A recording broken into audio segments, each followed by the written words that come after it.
El monte Hermón se encuentra en la parte más al norte del territorio asignado en la tierra prometida, según el libro de Josué. Hoy marca la frontera entre los países de Líbano y Siria, al norte del mar de Galilea. La referencia es importante porque al ser un lugar alto, cuando los israelitas vagaban en el desierto, después de salir de Egipto, ese lugar era ya un sitio donde se adoraba al dios Baal, y se menciona en Jueces 3:3.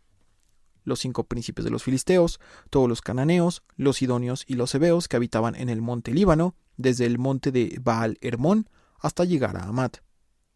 Esto significa que antes de que el pueblo de Dios llegara a Canaán, después del Éxodo, el monte Hermón ya era conocido también como Baal Hermón, por la fuerte influencia de adoración a ese dios. Al avanzar el tiempo, esa misma zona se convirtió en lugar de adoración al dios Pan, cuya traducción al español sería Fauno, divinidad de las fuentes, de los pastores y los cazadores, lo cual es relevante. El monte Hermón, en tiempos de invierno y por su altura, forma en sus 3 puntas nieve. Al avanzar la estación y acercarse a la primavera, la nieve se deshiela, el agua desciende y se almacena en cuevas subterráneas. Al acumularse más y más agua, llegará a un punto en que el agua saldrá a través de grutas o grietas a los pies del monte. La más famosa de ellas hoy en día se llama la Gruta de Pan o la Gruta del Dios Pan.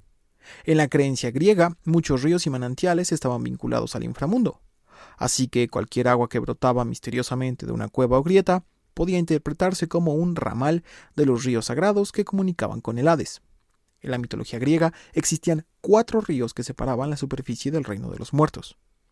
Con todo ese contexto, la creencia ligada al dios Pan y su gruta indicaba que en el invierno el dios Pan descendía al Hades junto al agua congelada. Al llegar la primavera, el deshielo abría el canal y resurgía en un caudal, anunciando el regreso triunfal de la vida, el dios Pan emergiendo de la gruta y trayendo agua para el ganado de las personas.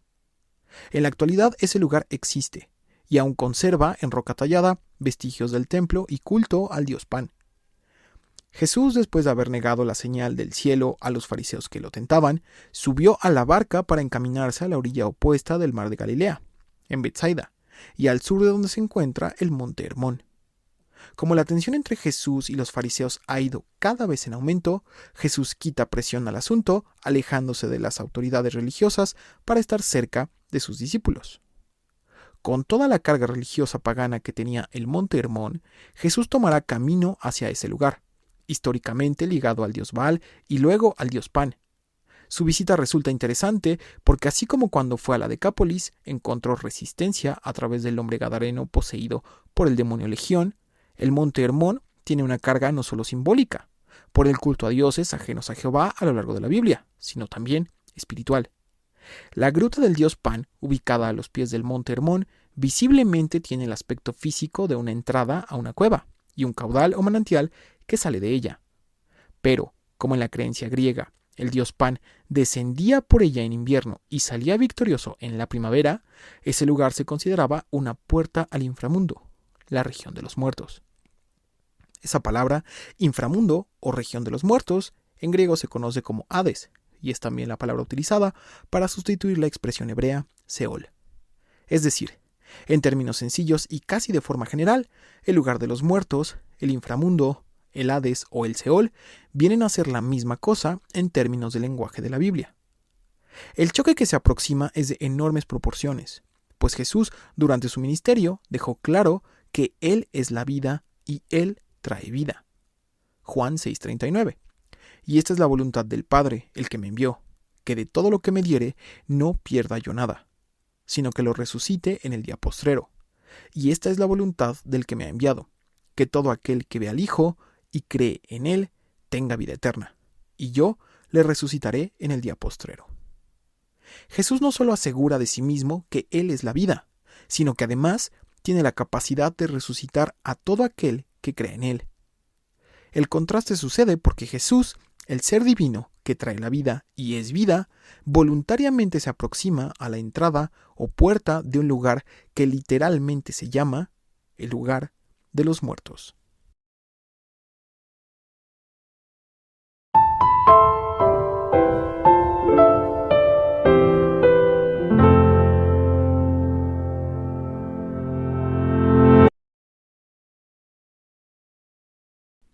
Marcos 8:22. Vino luego a Betsaida y le trajeron un ciego, y le rogaron que le tocase. Entonces, tomando la mano del ciego, le sacó fuera de la aldea y escupiendo en sus ojos, le puso las manos encima, y le preguntó si veía algo.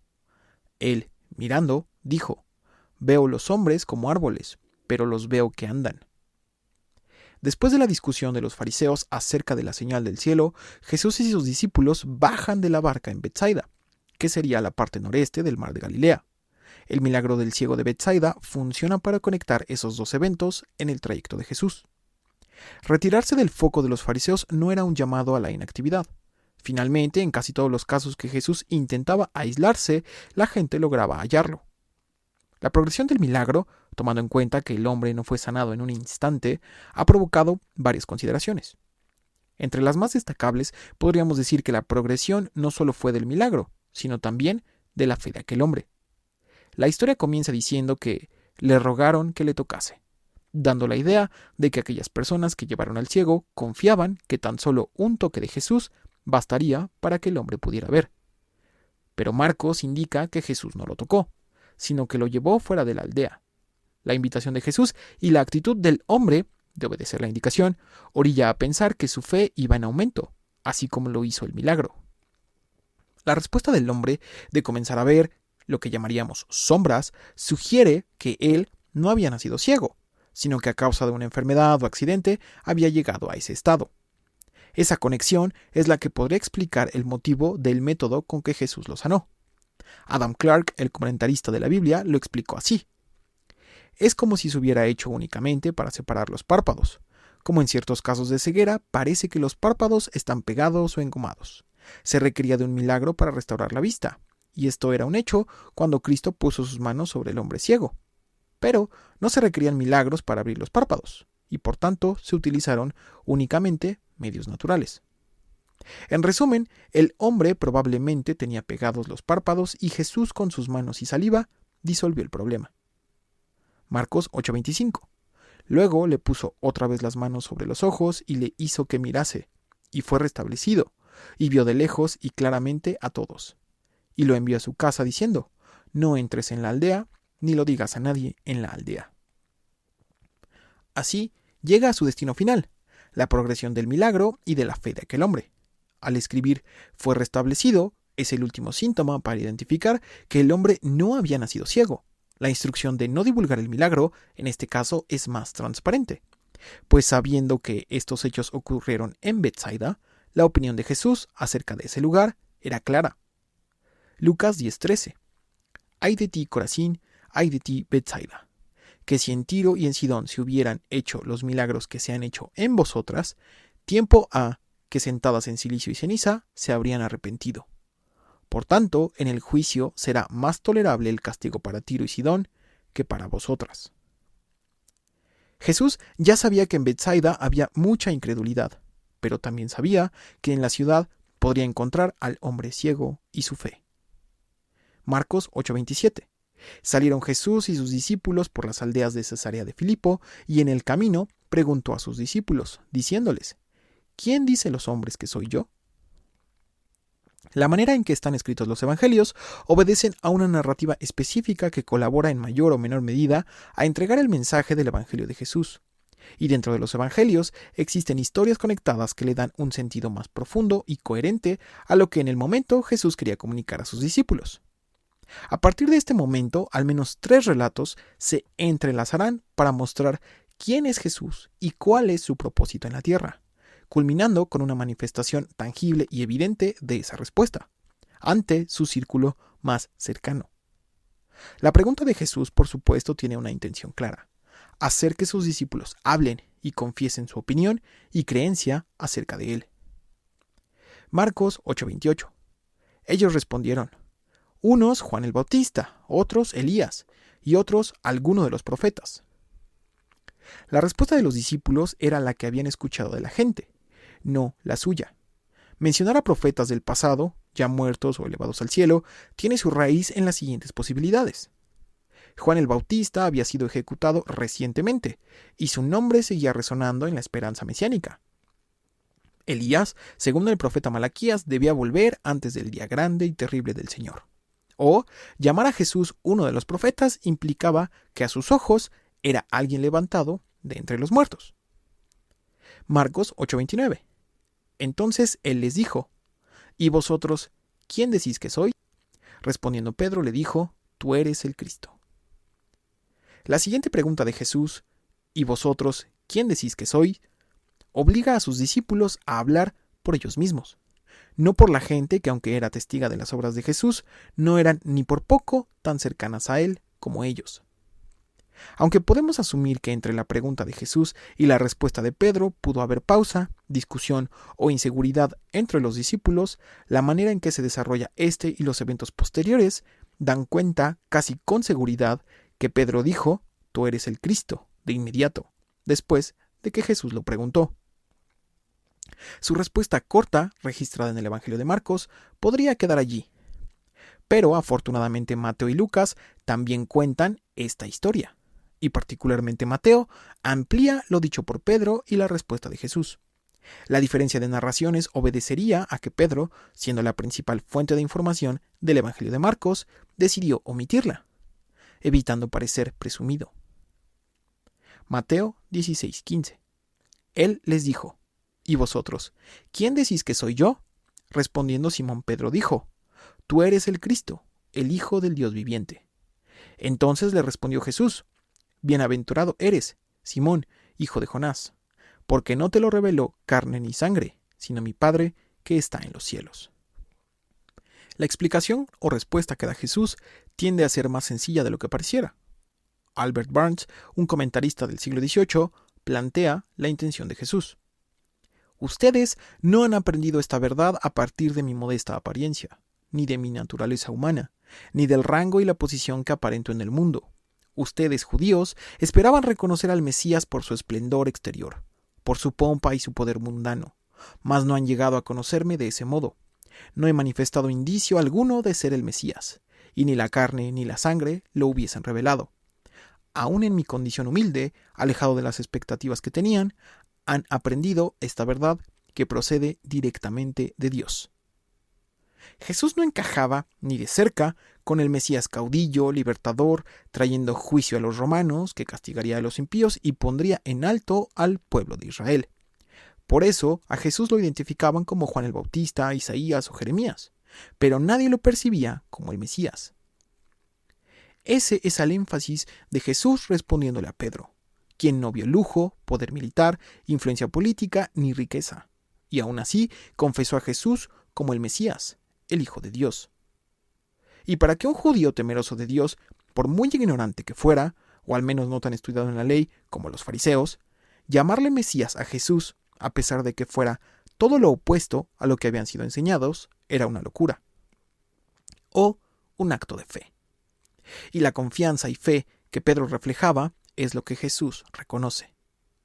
Mateo 16:18. Y yo también te digo que tú eres Pedro, y sobre esta roca edificaré mi iglesia, y las puertas del Hades no prevalecerán contra ella. De este versículo podríamos decir que surge una de las diferencias más sustanciales entre el catolicismo y todo aquello que se considere cristiano, pero no católico. Siendo este uno de los versículos más disputados de toda la Biblia, cualquier explicación se quedaría corta. Pero aún así, vamos a intentarlo. Reduciendo drásticamente, la explicación católica se basa en que la expresión sobre esta roca que utiliza Jesús en griego se identifica como Petra, y el nombre de Pedro, Petrus. Así se genera una relación, una especie de juego de palabras, indicando que sobre la Petra se edificaría la iglesia. Ahora, releyendo y sustituyendo, entonces sobre Pedro o Petrus la iglesia sería edificada, derivando así en la instrucción de que Pedro sería la fundación del cristianismo, entre comillas, original, y justificando eventualmente la idea del Papa, por ejemplo. Esta manera de ver las palabras de Jesús tendría múltiples retos a cubrir, como que si la intención de Jesús hubiera sido esa, no existe otra referencia posterior o palabra de Jesús que lo orille a pensar así. No existe discusión posterior entre los discípulos al respecto, y más adelante, Pablo el apóstol tampoco lo habría entendido con la misma intención. De hecho, la mayor descripción que da él acerca del trabajo de Pedro es esta. Gálatas 2:7. Antes, por el contrario, como vieron que me había sido encomendado el evangelio de la incircuncisión, como a Pedro el de la circuncisión, y reconociendo la gracia que me había sido dada a Jacobo, Cefas y Juan, que eran considerados como columnas, nos dieron a mí y a Bernabé la diestra en señal de compañerismo, para que nosotros fuésemos a los gentiles y ellos a la circuncisión. La reseña de Pablo ubica a Pedro como líder de la predicación a los judíos, mas no como líder total de la iglesia. Pero, como dijimos, se trata de una reducción muy drástica. La otra explicación, llamémosle la explicación no católica, sugiere que cuando Jesús dijo sobre esta roca, Jesús literalmente se refería a la roca que tenían ante sí. En el camino a Cesarea de Filipo, donde sucede este evento, y tomando en cuenta las dos siguientes historias ligadas a esta, Jesús con certeza se encontraba al pie del Monte Hermón. Y a las faldas del Monte Hermón se encuentra desde mucho tiempo antes de Jesús y hasta el tiempo presente la gruta del dios Pan. Precisamente la gruta del dios Pan, sin simbolismos ni juegos de palabras, es simple y visiblemente una gran roca. Entonces Jesús, al decir sobre esta roca, se refería a la roca o piedra que estaban viendo, la gruta del dios Pan. Lo que Jesús respondía a Pedro y a sus discípulos en conjunto no se trataba de un encargo personal, esos los daría una vez muerto y resucitado Jesús, sino de una actitud de total autoridad ante las fuerzas antagonistas de los cultos paganos que ocurrían en ese lugar. También cuando Jesús dice las puertas del Hades no prevalecerán contra ella, trae a colación lo que en la cultura contemporánea, no solo judía, sino griega y ahora romana, era sabido. En la base del Monte Hermón se hallaba la gruta de Pan, que desde tiempos de Moisés y Josué era un sitio de adoración al dios Baal y luego al dios Pan. Y conocido era también por todos la historia que cada primavera Pan volvía victorioso del Hades, el inframundo o el lugar de los muertos, y con su triunfo traía también agua. En resumen, Jesús asegura que Él, siendo el dador de la vida, vencerá a la muerte misma. Su mensaje cobra más fuerza y descaro al ir personalmente a las puertas del propio Hades a decir que lo haría. Por supuesto, en la cosmovisión de los discípulos, solo una parte de la declaración de Jesús era entendible, y aún para nosotros, después de 2000 años, puesto que si no consideramos el factor geográfico donde sucede esta historia, fácilmente podríamos extraviarnos. Sea como fuere, volvamos a la narración de Marcos. Marcos 8:30. Pero él les mandó que no dijesen esto de él a ninguno. Y comenzó a enseñarles que le era necesario al Hijo del Hombre padecer mucho, y ser desechado por los ancianos, por los principales sacerdotes y por los escribas, y ser muerto y resucitar después de 3 días. La respuesta de Jesús no podía ser más confusa. La personalidad del Mesías que la cultura judía tenía era con certeza la de un hombre fuerte. Isaías 11:2. Y reposará sobre él el espíritu de Jehová, espíritu de sabiduría y de inteligencia, espíritu de consejo y de poder, espíritu de conocimiento y de temor de Jehová. Y le hará entender diligente en el temor de Jehová. No juzgará según la vista de sus ojos, ni arguirá por lo que oigan sus oídos, sino que juzgará con justicia a los pobres, y arguirá con equidad por los mansos de la tierra, y herirá la tierra con la vara de su boca, y con el espíritu de sus labios matará al impío, y será la justicia cinto de sus lomos, y la fidelidad ceñidor de su cintura. Jesús hace un momento había elogiado a Pedro por reconocerlo como Mesías prometido, que de por sí ya era un gran esfuerzo en la cultura judía. El problema es que en su enseñanza siguiente decía que iba a padecer, que sería acosado por las autoridades religiosas hasta el punto de la muerte, y luego resucitaría. ¿Cómo es que el Mesías Redentor, predicho a lo largo del trabajo de los profetas como alguien fuerte, juzgando con justicia e hiriendo la tierra con la vara de su boca, podría ser detenido, pero no solo eso, también asesinado? Y de nuevo, para nosotros que llevamos 2000 años de conocimiento previo, es obvia la intención de Jesús, pero para sus discípulos, Jesús estaba enseñando lo opuesto a lo que la propia Biblia decía, o al menos lo que habían escuchado toda su vida. Marcos 8:32. Les decía claramente: Entonces Pedro le tomó aparte y comenzó a reconvenirle. Pero él, volviéndose y mirando a los discípulos, reprendió a Pedro diciendo: «Quítate de delante de mí, Satanás, porque no pones la mira en las cosas de Dios, sino en las de los hombres». Las cosas se ponen aún más confusas. Hasta hace un momento, Pedro había sido elogiado por Jesús al reconocerlo como Mesías. Ahora era reprendido o lo regañaba de manera fuerte pero totalmente apropiada. Aunque momentos antes Pablo habló como un mensajero de Dios, luego lo hizo como un mensajero de Satanás, el adversario. Jesús sabía que había un propósito el cual Pedro definitivamente no conocía del todo, orientado a desviarlo de su misión en la cruz. Y Jesús no permitiría que ese propósito tuviera éxito, y menos que utilizara a uno de sus discípulos. Podemos estar seguros de que Pedro no se había dado cuenta que habló por parte de Satanás. Igual que un momento antes, él tampoco era consciente de que habló por parte de Dios. Pedro es un ejemplo perfecto de cómo un corazón sincero, acoplado con la manera de pensar de los hombres, sin considerar la autoridad de su Maestro Jesús, conduce irremediablemente al desastre. Irónicamente, Pedro veía a Jesús con un perfil que no encajaba en lo que su cultura completa esperaba del Mesías, y aún así creía en él como tal.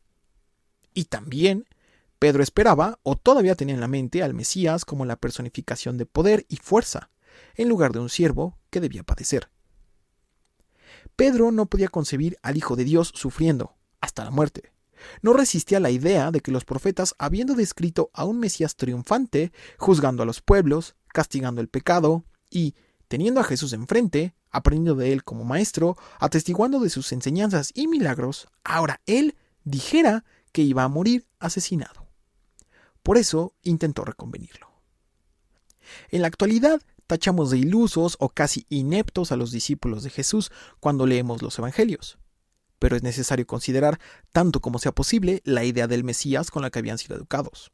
Cientos de años atrás había sido profetizada la llegada de un libertador, con la capacidad de restaurar a Israel, traer juicio y justicia. Las generaciones habían pasado y muerto con esa idea en la mente. Cambiar la identidad cultural de toda una nación no sería fácil. Aun con los milagros evidentes de Jesús, su amor por sus hermanos descendientes de Abraham y con toda la sabiduría acerca de la ley de Dios, Jesús tenía que enfrentarse a lo más difícil de todo. Predicar el Evangelio, el reino de Dios, requería que la gente aceptara su mensaje. Para que eso sucediera, las personas debían estar dispuestas a sustituir todo lo que sabían del Mesías venidero y finalmente creer en Jesús. No como un profeta de la antigüedad, sino reconocer, tal como lo hizo Pedro, a Jesús como el Cristo, el Hijo del Dios viviente.